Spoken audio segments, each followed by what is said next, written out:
Саранча съела министра сельского хозяйства. Там выявление, там очаги, там кулига. Как прогнозный центр определить, так и, скажем, бюджет выделяется, так и работа проводится. Вопросы к эффективности мониторинга есть. Если мы сейчас не вложим 7 миллиардов, мы можем потерять 70 миллиардов. Но если саранча встала на крыло, то уже практически ничего не сделаешь. И авиацию, и малую, и дроны, и наземные используются приспособления. Для уток это деликатес. Ситуация на самом деле стабильная. На сегодняшний день ущерб не зафиксирован. Хайповать на этом не надо, но обращать внимание надо.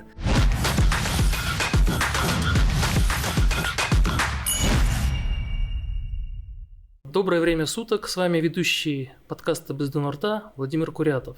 Сегодня у нас тема, связанная с сельским хозяйством, с нашумевшей темой саранчой, которую там уже начали называть чуть ли не царицей полей. Было очень много хайпа вокруг этой истории, и хотелось бы разобраться, что же на самом деле происходит. Для этого мы в нашу студию пригласили вице-министра сельского хозяйства Эрмека Кенжиханулы. Добро пожаловать в студию. И депутат Мажилиса парламента, руководитель партии АУЛ Серик Кикизбаева. Хотели бы начать с вопроса вице-министру сельского хозяйства, если позволите. Вот у нас большого шума наделал именно саранчевый бюллетень, на который многие журналисты стали опираться в подготовке своих информаций. Потому что если судить вот по этим цифрам, Казахстан, получается, среди стран Кавказа и Центральной Азии, как будто бы на первом месте находится по территориям, зараженным саранчой. И вот хотелось бы, чтобы прокомментировали эти данные, то есть откуда берет ФАО эти данные, ООНовская организация в данном случае, да? Как выстраивается с ними взаимодействие, насколько они корректны, эти данные? Спасибо большое за вопрос. ФАО – это международная организация, которая в целом при ООН, которая занимается развитием сельского хозяйства. У нас очень тесные отношения, взаимосвязи. Буквально недавно в рамках Астанинского инвестиционного форума приезжал генеральный директор ФАО. На уровне главы государства, главы правительства были большие встречи, большие мероприятия. Поэтому у нас очень тесное взаимодействие в целом в сельском хозяйстве, и в том числе по саранчевым вредителям. Уже налажены партнерские отношения, где мы привлекаем экспертов со стороны ФАО на мероприятия, направленные на борьбу с саранчевыми вредителями. Совместно мы проводим исследования, совместно разрабатываются методические рекомендации по борьбе с саранчевыми вредителями. Поэтому в целом у нас тесное взаимодействие налажено и постоянная связь идет.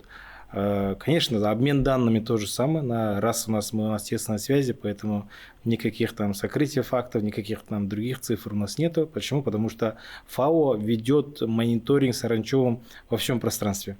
Почему? Потому что и со стороны ФАО мы видим помощь. Почему? Потому что за счет данных, которые каждая страна предоставляет для ФАО, мы видим, какие есть риски и угрозы со стороны соседних стран. Есть соседи со стороны России, Киргизстан, Узбекистан, мы соседние страны. За счет этого как раз они нам помогают в этом плане. То,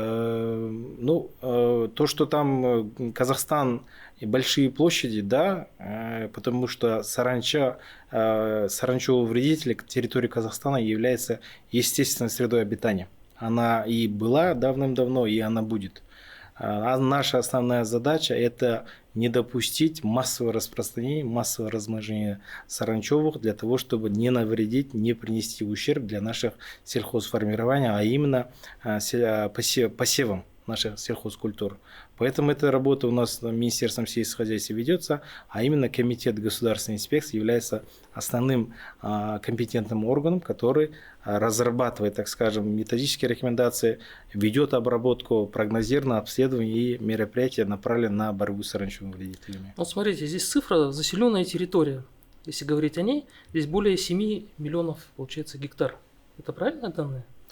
Смотрите, эти данные, мы говорим о том, что есть экономический порог вредоносности.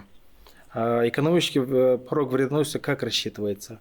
Согласно научным обоснованиям, научным нормам, более 3 экземпляров в одном квадрате подлежит к обработке.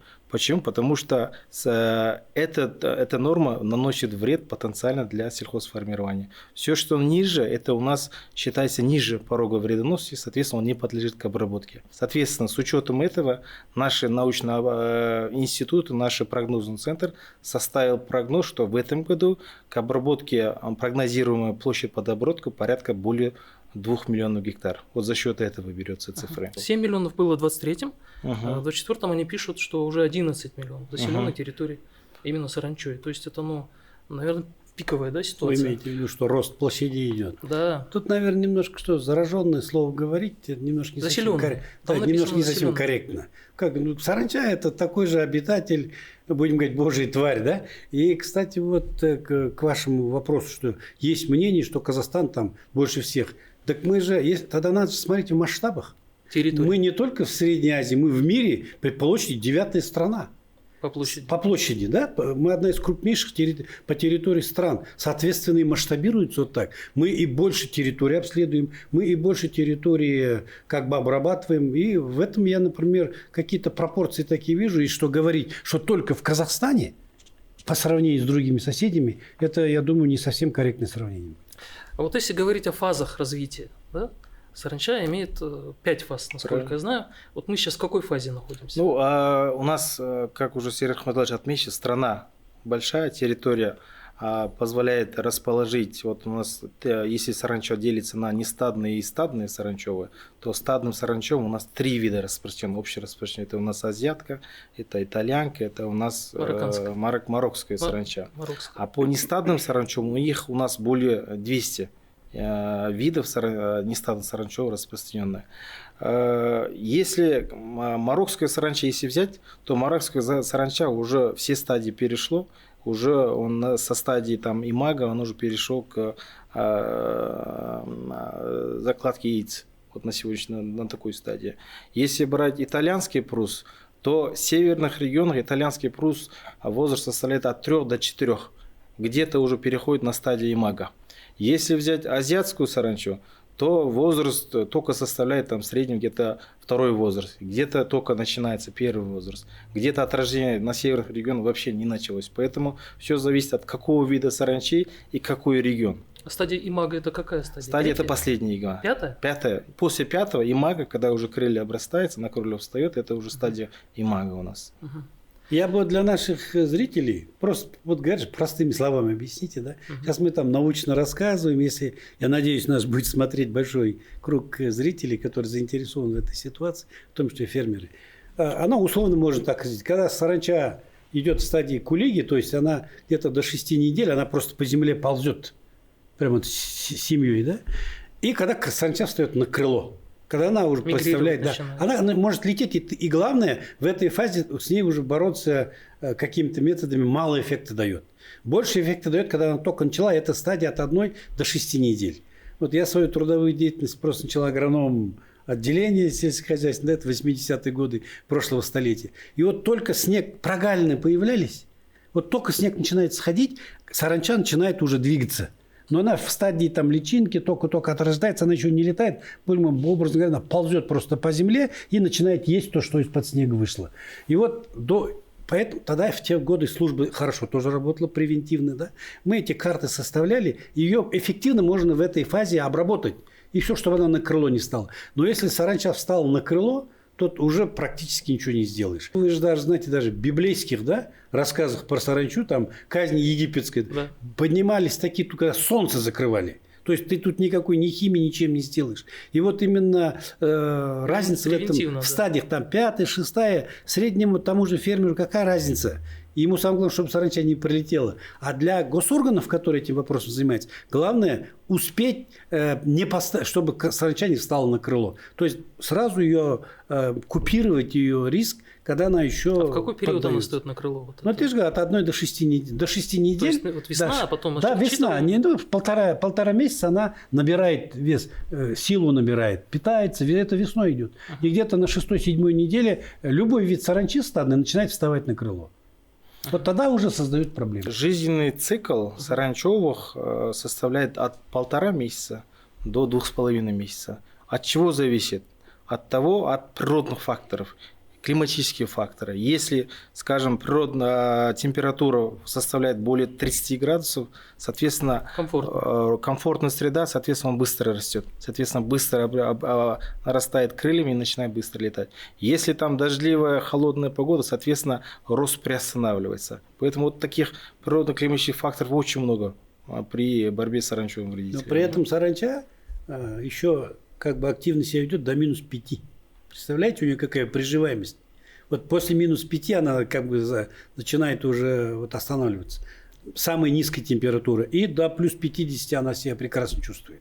В этом сложность этого вот заключается вида.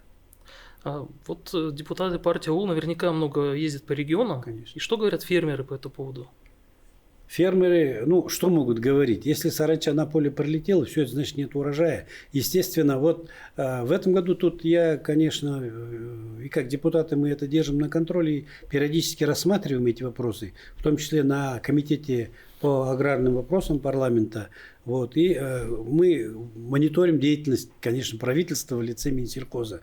И к нам, естественно, фермеры пока обращались и обращаются с опасениями, что саранча, как я сказал, на крыло встанет и на поле, если сядет, там все уже бесполезно, что надо будет делать. Но пока таких массовых случаев, что именно посевы повредили, у нас в этом году не зафиксировано. Но фермеры просто высказывают опасения, что будет, если встанет такая туча сейчас на крыло. Поэтому мы вот на плотном контакте с Министерством сельского хозяйства держим, смотрим за их действиями. Фермеры, естественно, они выражают обеспокоенность, если коротко сказать. Но сейчас ситуация вообще в какой стадии находится? Мы на стадии уже более 2 миллионов гектаров мы обработали уже. Можно сказать, что уже мы близимся к завершению мероприятия по борьбе с саранчевым. Я вот говорю, уже в южных регионах уже почти завершены работы, сейчас ведется очистка, а вот в северных регионах уже более 70-80% уже площади уже обработаны. Поэтому, я думаю, в ближайшее время уже дней 20, как я говорил ранее, к середине июля мы этот вопрос уже полностью завершится. А в каких регионах вот саранча получила наибольшее распространение? Смотрите, у нас, мы же говорим, что вообще в целом природный такой цикл у саранчевых имеется. Каждый 10-12 лет он набирает пика. Мы вот сейчас вот как раз таки находимся в пике. Пик был прошлый год. В прошлом году более 3 миллионов гектар было обработано, а в этом году мы ожидаем намного меньше, чем в прошлом году. Вот, например, мы прогнозируем более 2 миллионов гектаров. Если сравнить с прошлым годом, то, вот, например, даже вот пример привести, в Костанайской области только в одном регионе было обработано порядка 1 миллиона гектаров. А на этот год мы прогнозируем где-то 650 тысяч гектаров. Вот это как раз таки, я считаю, что вот эффективность проводимой работы, эффективность работы наших служб и именно пестицидов влияет. В Актюбинской области то же самое. Было обработано порядка 1 миллиона гектаров в прошлом году. Благодаря этому мы видим, что на текущий год прогнозируется где-то порядка 500-550 тысяч гектаров в Актюбинской области. Все-таки это дает эффект. Да, мы видим, есть площадь под обработку, но мы видим, что на следующий год все-таки объем уменьшается. Поэтому на текущий год объем меньше, чем в прошлом году, и на следующий год однозначно мы ожидаем, что дальнейшее уменьшение площадей будет. Если говорить о системе мониторинга, насколько она вот четко выстроена у нас по саранчу? Вообще система как таковая есть. Вот, говорить, что ее нет, совсем будет неправильно. Есть противосаранчевые станции у нас есть специалисты, институционализация этой есть. Но, конечно же, есть и проблемы. Вот то, что вы правильно заметили, у нас, во-первых, сейчас сельское хозяйство, в том числе растениеводство, полностью в частных руках находится. И кто на поле первый выходит? Хозяин своего поля, да? И вот мы сейчас просто видим, что еще наш даже фермер, как частник, не совсем еще плотно вовлечен в систему государственного мониторинга. Он, во-первых, заинтересованная сторона. Вот. У нас все больше уповает, что сейчас органы придут, специалисты придут, посмотрят. Но опять же с нашими территориями, пока специалист приедет, теряются вот эти дни, когда эффективно можно какие-то меры принять. Вот с этой точки зрения вопросы к эффективности мониторинга есть. Есть еще проблема, которую я читал. Да? Вот люди, которые работают в сфере, в сельском хозяйстве, отмечали, что из-за бросовых земель, которые становятся чуть ли не заповедником для саранчи, вот эта проблема обостряется. Есть такой момент. Вот у нас залежных по статистике это порядка более 2 миллионов гектаров залежных. Ну, это земли, которые не обрабатываются. Одна из эффективных методов борьбы с саранчой, с ее личинками, это обработка почвы. Это вспашка с оборотом, да, просто даже плоскорезами, да, когда вот саранча яйца отложила, если мы почву обработаем, то она просто в зиму погибает. А если он на залежной земле же никто не обрабатывает. Поэтому имеет как бы место, такое мнение, оно имеет право на свою жизнь. Что, а вот 2 миллиона гектар, никто их не обрабатывает, а там личинки откладываются и оттуда отрождается. Часть саранча тут выходит. Если даже вот карту Казахстана взять и карту Казахстана изучить, если вот очаги расположить по местностям, то получится, что в основном место обитания саранчевых является вот полупустынные, пустынные места, где вот, как уже Серега хорошо отметил, это необработанные земли. Там и заселяется, там и откладывание яиц, там и все происходит. И оттуда, к сожалению, бросовые земли или же полупустынные земли как раз-таки являются очагами распространения, размножения саранчевых. Ну, то есть мы уже два фактора выявили. Это климатические условия, с учетом потепления климата, что влияет тоже на... Вот теплая зима этого года – это один из факторов. Они перезимовали хорошо. Это вот я когда сказал 2 миллиона, это залежь, который когда-то обрабатывалась. Сейчас. А в целом земли запаса у нас больше 80 миллионов гектар. Земли запаса это которые тоже вернули, не обрабатывали. Ну это вот и пустыни, и полупустыни все входит. Представляете, какая территория лежит в запасе, которую никто никакой агротехнической обработки не подвергает. Это естественная среда размножения любого вида, ну в том числе и саранчи. Объективный фактор. Да. А вот если говорить об обработке, обрабатывается это химией, да, я так понимаю? В том числе. А какие наиболее эффективные методы? Ну, на сегодня наиболее эффективный метод, конечно, химия. Это когда уже надо истреблять. Да, это когда уже мы сейчас и авиацию, и малую, и дроны, и наземные используются приспособления, химикаты идут. Но тут, конечно, и плюсов, и минусов, если смотреть. Я считаю, как специалист, что минусов больше. Она, во-первых, имеет накапливаемый эффект в почве. Потом она попутно, кроме саранчи, уничтожает, ну, может быть, даже только про пчел сказать. Уничтожает пчел и другие полезные насекомые, которые являются естественными противниками саранчи. Тот же серый или зеленый кузнечик. Это естественный враг саранчи, но мы этой химией всех их там нарушаем. Кстати, это мнение тоже читал. Да, мы нарушаем. Халбек Куришбаев писал об этом несколько лет назад. Да. Но по-любому...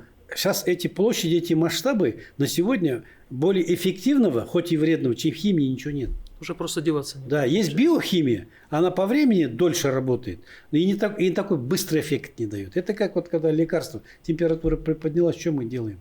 Мы же не горячим чаем с малиной лечимся, да, в первую очередь. Мы аспирин пьем. Ну, аналогии, если можно провести. А биохимия, это получается... Если первая стадия только начинается, тогда она эффективна. Она убивает личинки, да? Да, любой метод, если на начальной стадии любой метод применяешь, он дает наибольший эффект. Вот эта биохимия как раз для этого. Да. На сегодня химические препараты, которые мы используем в борьбе с саранчевыми вредителями, они делятся на контактные и кишечно-контактные. Понятное дело, контактная, она сразу же быстрого действия, сразу же в тот же момент, в тот же час она убивает саранчу. Кишечно он действует там через пару дней. Если использовать биопестициды, конечно, как уже отметили, он имеет долгую фазу действия, длительный период действия. Конечно, есть большие риски с учетом того, что у нас большая площадь, подлежащая под обработку. Конечно, ставить под риском, ждать вот долгое время, это очень опасно. Если система не заработает, то дальше как? Вот такие вопросы встают. Поэтому, конечно, в нашей среде, в текущих реалиях, конечно, более правильно было использовать химические препараты, кишечно-контактные уже как бы. Но самое главное, химические препараты, они нам... Я бы сказал, вынужденные меры. Вынужденная мера, да. Вы сказали, что цикличный процесс развития саранчи 10-12 лет, мы сейчас как раз проходим вот этот пик. Ну, понятно, что это сама природа так устроена. Но может ли человек как раз вот превентивными методами эти пиковые, скажем так, нагрузки как-то снизить? чтобы они не были столь ощутимы для сельского хозяйства? Мы как раз этими и занимаемся. Вы правильно отметите, мы как раз этими и занимаемся. Вот, например, в прошлом году, как мы же говорим, пиковый год, прошлый год был, текущий год, мы проходим через это. Если посмотреть, что было 10 лет назад, то было подлежащая площадь под обработку составила более 4 миллионов гектаров. Если посмотреть начало 2000-х годов, там площадь составляла 8 миллионов гектаров. Поэтому за счет тех мероприятий, которые мы используем, первое, все-таки каждым годом все-таки технология, она лучше становится, совершенствуется. Химия, то же самое, новые методы, новые рецепты за счет этого. И все-таки мы видим, что эффект все-таки дает. Потому что если сравнить то, что было 10 лет назад, то объем меньше. Если сравнить то, что было 20 лет назад, то объем намного меньше. Поэтому как раз-таки то, что вы отмечали, превентивные меры мы делаем, и мы видим это результаты, эффекта. 2000-е годы около 10 миллионов обрабатывалось. В этом году 2 миллиона. Вот разница в чем. Если вы помните, в 2000 году саранча накрыла Астану. Да. Помните, у нас все здания были облеплены. И даже она не шутка была, это был факт, что саранча съела министра сельского хозяйства. В тот год именно за фактор саранчи, я тогда уже работал в правительстве, я компетентно это могу заявить, уже по результатам вот этой саранчевой, будем говорить, ситуации был вынужден уйти в отставку министра сельского хозяйства, если вы историю помните. Но тогда вот это вообще нечто творилось. Люди по улицам ходить не могли. Вы где были в 2000 году? Я уже здесь жил. Нет, еще я пока был в Кызылорде. В Кызылорде, да? Да. Ходите людям по улицам в Астане. Все здания, я слышал тогда левого историю. берега не было, был правый берег, да? Все здания были облеплены саранчой. Живого места в городе не было. Переворачивались грузовые машины на трассе Астана-Алмата. Большие грузовые машины, просто дорога была вся залеплена. Вот это вообще тогда было страшно, что творилось. По сравнению с той ситуацией, сейчас ситуация реально под контролем. И тогда вынуждено было государство до порядка 10 миллионов гектаров обрабатывать. В этом году мы же бюджет утверждали, Министерство сельского хозяйства. Они на 2 миллиона 100 тысяч заявку дали. Ну, разные вопросы были. Но сейчас смотрим, реально, вот, то есть это о чем говорит, что все-таки расчеты плюс-минус сделаны правильно. Химия, это понятно, да, это как бы вы сказали, отметили этот момент, что это вынужденная мера, но есть ли какие-то другие вообще способы бороться с саранчой? Вот приходилось читать разных, вплоть до того, что в Китае там тины армии целые направляют на борьбу с этими насекомыми. Да, в интернете же много таких. Когда Да, утки это идут, вот эти есть вот эти кулиги. Да. Вот когда до 6 недель саранча, она вот прям плотные стаи, знаете, вот кулига вот с размером с этот стол, с размером с эту студию даже бывает, она ползет по земле, такая как живая масса. И навстречу китайцы запускают уток. Для уток это деликатес. Но это в Китае. Но я там, поэтому я думаю, у нас пока такие методы еще. Но мы сайгаков передаем 1500 голов. Почему нам уток не передадут? Каких? Уток, что ли? Для борьбы. Не, у нас свои утки есть. Это... Ну, видите, у нас саранча распространение как раз таки вот пустынных, полупустынных местностях. Разводить там утки, конечно, это тяжелый вопрос. Специально для этого. Если специально... Тем более там несколько недель она Да, специально для этого, если не привести на тот край, то, конечно, других методов нет. В Российской Федерации тоже изобретение, где за счет агрегата собирают саранчевых и используют как корм для животных. Один из методов. Конечно, мы какие риски тоже мы понимаем, что это большой риск, потому что с учетом того, что большое распространение площадей, насколько оно эффективно. Поэтому, ну, как вариант, конечно, мы тоже смотрим, мы вот пригласили автора, в ближайшее время поговорим, послушаем, какие будут предложения. Ну, это, конечно, на будущее. Ну, как корм для скота, это халяльный будет корм. Мы же да? помним, да, Нет, это выражение. его для, кстати, в корм используют. Да? Да. Его в разных целях, в фармацевтике даже некоторые страны его используют. Я вот сам лично пробовал, можно сказать, находился на одном семинаре в Соединенных Штатах Америки в 2010 году. Из Мексики был там тоже слушатель, он привез такой красный порошок какой-то, а потом попросил, оказывается, это жареная, толченая саранча. Они ее вот у себя используют в качестве еды, и он сказал, ее используют даже в качестве борьбы с простудой. А перец туда красный добавляет.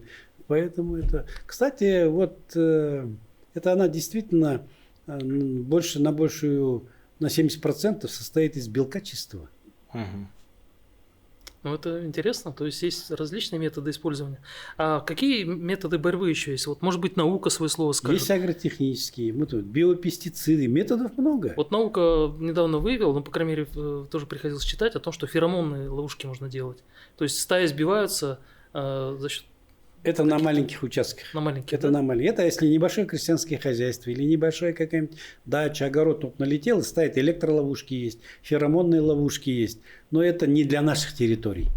Когда речь идет о миллионах гектаров, это не для нас, к сожалению. Вот, к сожалению, но мы от этого не сможем пока уйти. Самое эффективное химия пока получается. Потому что это большие площади. Много ли вообще денег тратится на это? В прошлом году было потрачено более 8 миллиардов, вы знаете. На текущий год 7,1 миллиарда у нас запланировано. Ну, здесь надо понимать, что нельзя сравнивать, вот, например, текущие средства, которые выделены, то, что выделено 10 лет назад.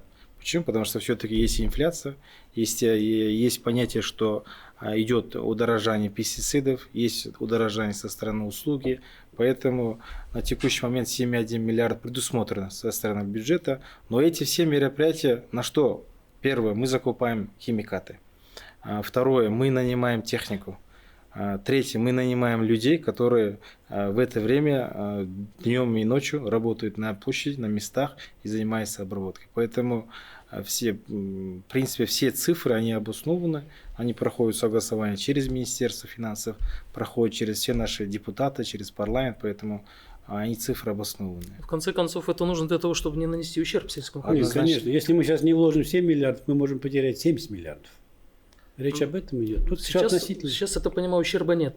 На сегодняшний день ущерб не зафиксирован. У фермеров. У фермеров. Я говорю, основная наша задача защитить пассивные площади сельхозников, сельхозфермеров. На сегодняшний день таких фактов, таких данных пока нет, не поступало. А прошлые годы? В прошлом году тоже не было. Ну, то есть даже в пик мы обошлись без ущерба для сельского хозяйства. Однозначно. Вот если говорить о комплексной стратегии, у нас есть такая по борьбе с саранчой в стране? Комплексная стратегия, но это, конечно, больше вопрос представителя правительства. Есть, конечно. Я же говорю, борьба с саранчой не сегодня и не вчера началась. Депутаты предлагали комплексную программу отдельно по Туркестанской области.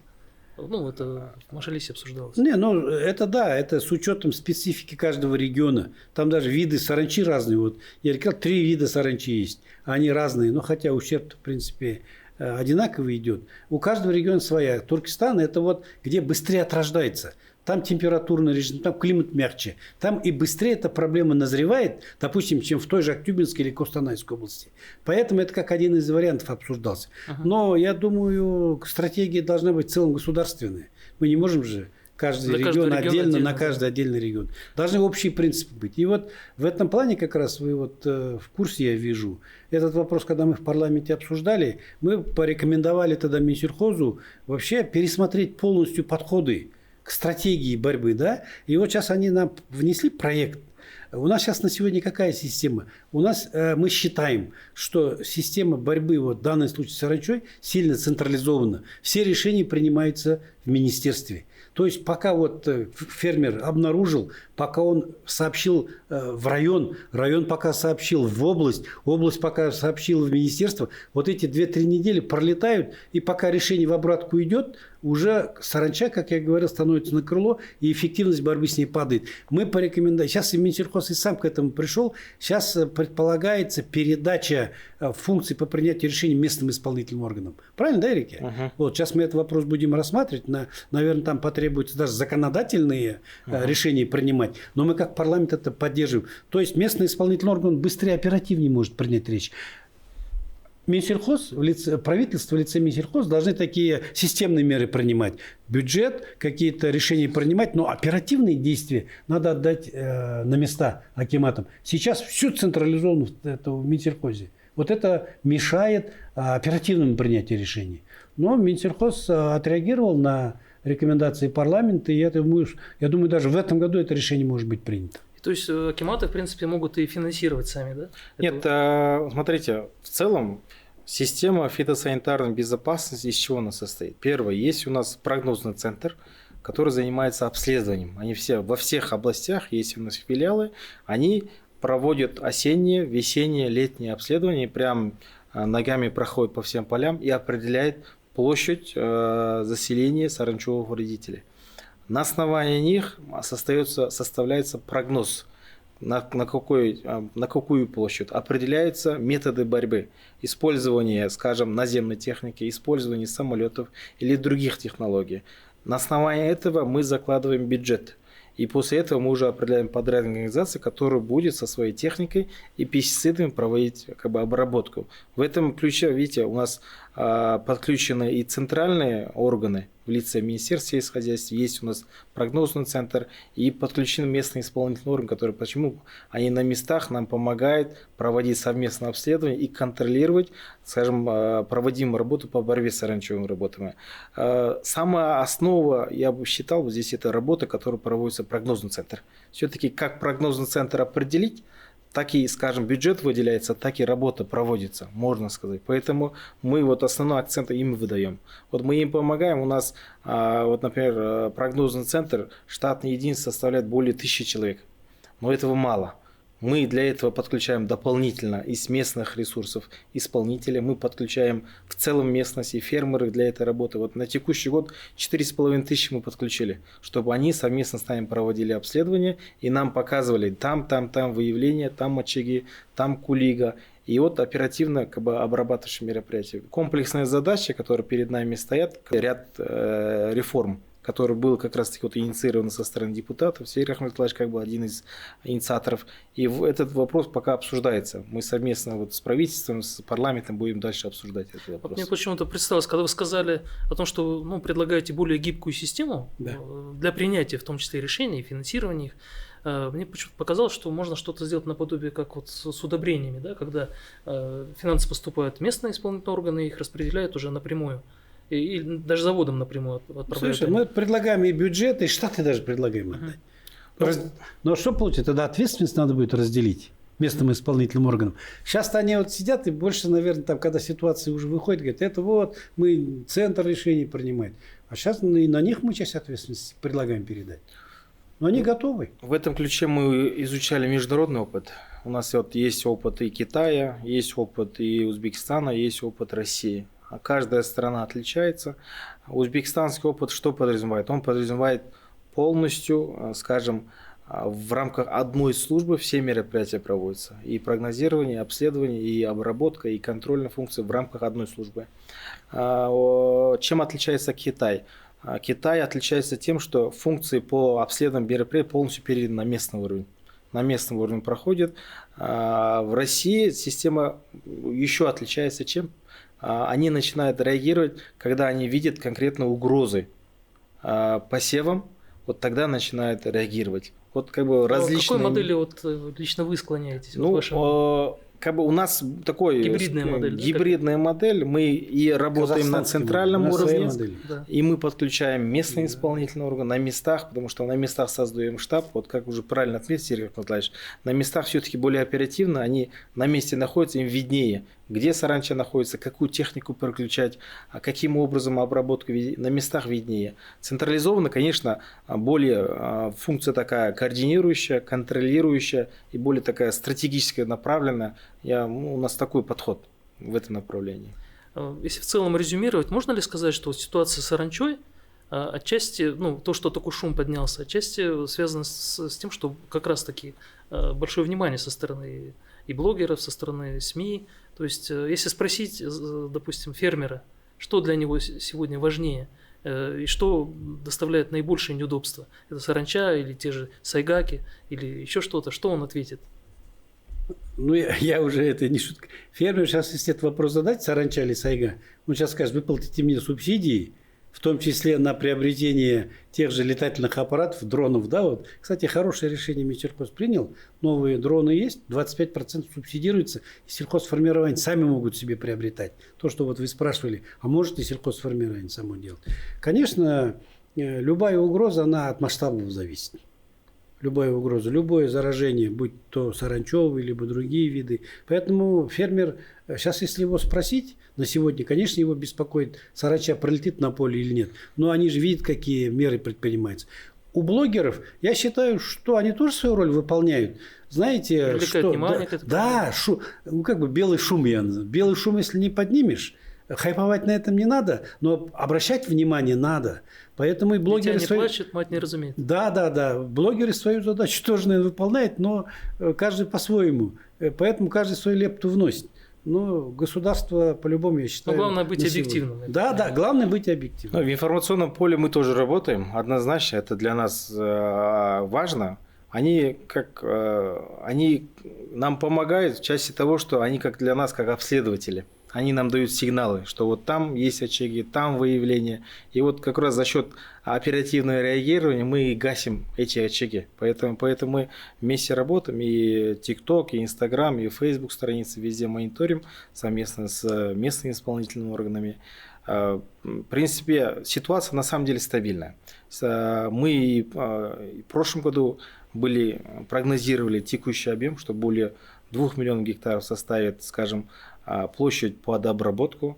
С учетом этого мы подготовили достаточное количество техники, мы привлекли достаточное количество обследователей, чтобы всю эту площадь обследовать. Мы своевременно закупили и услуги, и химические препараты для того, чтобы с этим объемом справиться. Поэтому мы сейчас видим, мы уже близимся к концу, уже в ближайшее время уже полностью мероприятие закончится. Подведем, я думаю, итоги к этому моменту, но мы видим, что на самом деле ситуация, она, скажем, как мы и прогнозировали, стабильная. В рамках нашего запланированной программы, плана мы ведем мероприятия по борьбе с саранчой. Какие еще есть, правильно назвать, паразиты? Конечно. Какие еще есть паразиты в сельском хозяйстве? Все, что наносит вред, не только в сельском хозяйстве, можно называть паразитами. Если говорить о других, допустим, вызовах в этой сфере, что делается здесь? Смотрите, у нас есть перечень особо опасных вредителей. Там весь список, который у нас идет в рамках государственной меры поддержки, часть которых мы сами его полностью обрабатываем, часть которой фермеры должны самостоятельно обрабатывать, но мы субсидируем расходы на пестициды. 50% у нас предусмотрено, получается, фермер сам закупает, сам же обрабатывает. Что подлежит к обработке со стороны государства? Подлежит это саранчевые вредители, стадные, нестадные саранчевые, полностью за счет государства мы полностью его покрываем. Остальные виды полностью подлежат, скажем, под ответственность местных фермеров, которые сами обрабатывают. Кроме того, карантинный объект, это как горчак, амброзия, он подлежит именно на землях госзапаса, подлежит под обработку через государственный бюджет. А если это земля сельхозтоваропроизводителя, конечно же, он подлежит к самостоятельной обработке. Поэтому у нас в перечне порядка 14, скажем, особо опасных вредителей, по которым мы постоянно ведем работу, обследование, прогнозирование, наблюдаем и, соответственно, совместно с сельхозтоваропроизводителем ведем меры по обработке. Оплата своевременно производится? Оплата у нас в бюджет эти средства заложены. По заявке мы уже, конечно, возмещаем. Предусмотрен бюджеты на местах имеется, и по мере поступления заявок они же рассматриваются и выплачиваются. Хочется все-таки затронуть и ряд других тем, пользуясь случаем, что у нас в студии специалисты, пожалуйста, люди, которые глубоко понимают тему аграрной сферы. У нас на самом деле же много проблем в сельском хозяйстве. Это касается и, наверное, деградации земель.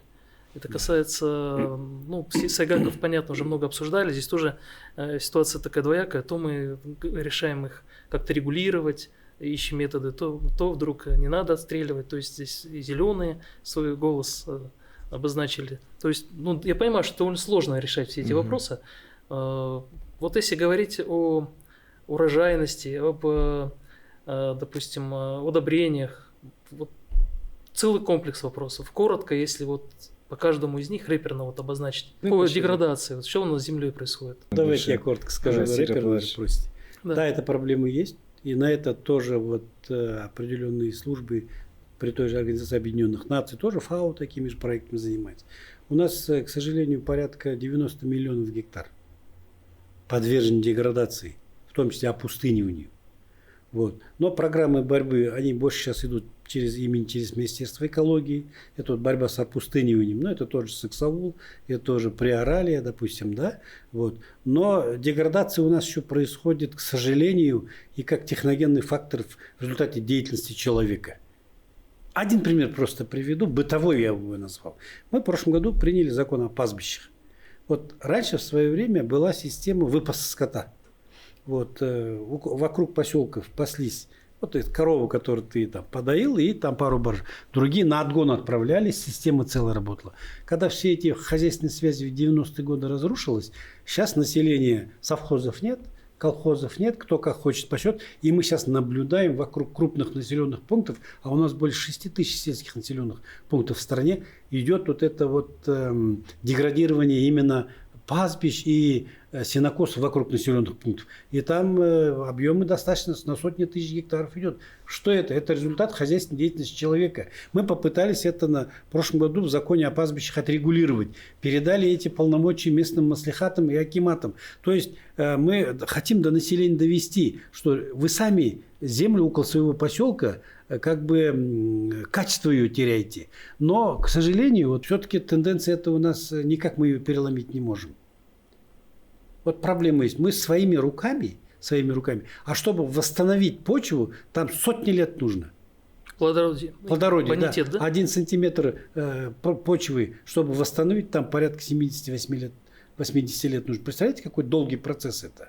Но есть же научные методы, которые позволяют ускорить этот процесс. В смысле восстановления? Да. Конечно, внесение, пожалуйста, тех же органических удобрений, не химических. И биоудобрения. Вот. Да, обработка почвы, посевы многолетних трав. Методики много. И это они придуманы не сегодня, они всю жизнь были и сейчас совершенствуются. Другое дело, что это достаточно затратно. Кстати, в том же законе о пастбищах мы впервые внесли норму, что если частник, я сказал, сейчас земли все в частных руках, хоть в аренде, да, если он многолетние травы подсевает, улучшает состояние почвы, ему субсидируются его расходы. Раньше этого не было. То есть мы сейчас как мотивируем фермеров, чтобы они вот эти многолетние травы. Тот же житняк, если посадить, он до 10 лет минимум. Он, во-первых, хороший травостой дает и качество почвы повышает. То есть, если, опять же, не идет соблюдение агротехнологии, почва деградирует и так далее, да? Да. Ну, получается, это такая вот еще проблема культуры земледелия. Абсолютно. Я же говорю, это техногенный, сам человек. Но и, конечно, мы не можем не спить климатические. Все-таки климатические изменения реально есть. Температура на планете повышается, засухи у нас становится больше. И это тоже, естественно, оказывает такое глобальное влияние на состояние нашей почвы. Сейчас мы подготавливаем законопроект в рамках нашей фракции партии АУЛ, закон о сохранении плодородия почв, где мы хотим предусмотреть меры ответственности землевладельцев именно за здоровьем почвы, вот так выразился. Это очень важно. За здоровье, потому что сейчас пока идет только эксплуатация. Посадил, уже собрал, ушел, в лучшем случае химию внес, химические удобрения. Химические удобрения плодородие почвы не повышают. А урожайность – да, а здоровье почвы они никоим образом. Вы еще говорили о том, что в климатических изменениях, да, опустынивании и так далее, да. В этой связи же президент не случайно поручил еще, по-моему, в послании, если не ошибаюсь, 2000 года посадить 2 миллиарда деревьев. Была такая задача поставлена. То это тоже абсолютно, это тоже есть как раз борьба вот с деградацией почв. Ну, я так понимаю, там пока не получается выполнить срок. Говорят, что в питомниках не хватает объема семян и так далее. Там есть вопросы. Ну, это, конечно, масштабный проект. Ну, наглядный проект, который, допустим, тоже зеленый пояс вокруг Астаны. Да. Тоже никто же не верил, что вокруг там Астаны где-то вот здесь на болотах можно. А мы сейчас же видим, отдыхаем, выезжаем. То есть это можно делать и нужно делать. Поэтому президент дает конкретную задачу, ее надо выполнять просто и все. Закончим опять саранчой. Давайте. Если что-то пошло. Это генеральная тема сегодня. Да, генерально. С этого начали, этим мы должны закончить. Вот как вы, как депутат, оцениваете в этом плане деятельность Минсельхоза? Деятельность Минсельхоза, вообще любую деятельность надо оценить по результатам.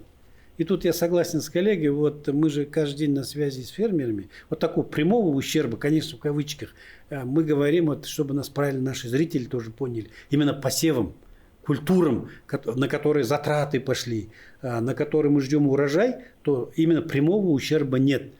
Конечно, сейчас многие скептики или там кто-то, кто другую точку зрения имеет, мог сказать, что они там сидят вот вокруг вот такого конкретного поселка, там целое поле съели. Да, на пастбище около аулов, на сенокосах, конечно, ущерб есть такой для природы. Но мы, конечно, как государство больше ориентируемся защитить фермеров, потому что это природное явление. И в этом плане я бы оценил деятельность Минсельхоза на 4 твердую. Конечно, есть недоработки, есть, но в целом параметры. Вот Ермек Кенжиханұлы хорошо сказал. Главное – прогноз. Вот они в своем прогнозе в прошлом году не промахнулись. Вот они на 2 миллиона 100 тысяч гектаров попросили средства, в бюджете предусмотрели. Мы сейчас наблюдаем, как бы они уложились в эти параметры. А если бы они промахнулись и нужно было бы обрабатывать 3 миллиона, тогда бы вышла бы ситуация из-под контроля. На сегодня ситуация, будем говорить, сложная, но стабильная. Поэтому 4 твердую Минсельхозу я поставлю. А можно ли сравнить, вот мы коротко же вот в конце я упоминал эту тему с сайгаками, да, потому что неопределенная была ситуация несколько лет. То мы отстреливаем, то не отстреливаем, не очень понятно было. Можно ли сказать, что действительно сайгаки в какой-то мере даже фермерским хозяйствам наносили больше вред, чем даже саранча? Мы, конечно же, оцениваем ситуацию с учетом мнений, как мы получаем сельхозтоваропроизводителей. Они однозначно, конечно, отмечают, что есть большие угрозы со стороны именно сайгаков. Просят, чтобы министерство на уровне правительства, на уровне акиматов вмешались этим вопросом. Поэтому, конечно, мы видим эту угрозу. Зафиксированы факты потравы. Это когда сайгак проходит, потрава. Зафиксированы факты потравы и в прошлом году, и в этом году, к сожалению, есть. То есть, как прошел по полю, после у него там уже ничего не будет расти. Мы понимаем, что сайгаки – животное сакральное для Казахстана. И 99% популяции живет в Казахстане. Да, мировой популяции на территории Казахстана. То есть мы несем какую-то ответственность за то, чтобы сохранить. Сохранение. Да. Но в итоге мы к чему пришли с сайгаками? Мы все-таки как-то регулируем их численность? Или сейчас я знаю, что в правительстве проект решения. Во-первых, на это опять вопрос обратил внимание президент на Курултае в этом году, который был в Боровом, в Щучинске. Он правительству поручил: примите, наконец, взвешенное, согласованное решение вместе с учеными, со специалистами. Вот, насколько я знаю, это ответственность Министерства экологии, они сейчас плотно работают. И что я знаю, что проект решения правительства все-таки регулирование численности должно быть. Я сказал, у нас максимальное поголовье было 1 200 000, который выдерживает наша экология спокойно нагрузку. Да? В этом году ожидается порядка численности 6 миллионов. Представляете, сколько раз? Поэтому не отрегулирует человек, а отрегулирует природа. В любом случае. В любом случае. Потому что есть такое понятие кормовая база. Кормовая база. А другое дело, там вот некоторые говорят, человек пришел к сайгаку или сайгак к человеку. То есть, если сайгак ровесник мамонта, наверное, человек пришел на территорию сайгака, да? Философски, если рассуждать. Но мы же не можем фермеров ограничивать. У нас есть экономика, есть сельское хозяйство. Это реалии просто наши, реалии. И как-то какое-то соседство, в том числе регулировать это соседство, в том числе с сайгаками, мы будем вынуждены, к сожалению. В общем, в том числе путем регулирования, да. Истина, как всегда, посередине. Да, думаю, это всего касается и ситуации с саранчой. Я уверен все-таки и надеюсь, что правительство выполнит поручение президента и примет взвешенное и разумное решение. Ждем. Думаю, что на этом мы наш подкаст закончим. Как вы решите? Мы готовы продолжать беседу на любую другую тему. Потому что вроде бы мы затронули все важные темы. Да, мы сегодня хорошо поговорили. В рамках Спасибо. Ситуации с саранчой и других ситуаций, которые связаны с потравой. Я думаю, что фермеры получили ту информацию, которую хотели услышать. Мы будем рады, если наши партнеры в лице фермеров, крестьян получат какую-то полезную, объективную информацию. И... По крайней мере, чтобы не было паники. Да. Спасибо, что пришли в нашу студию. Спасибо. Спасибо большое. Вам спасибо.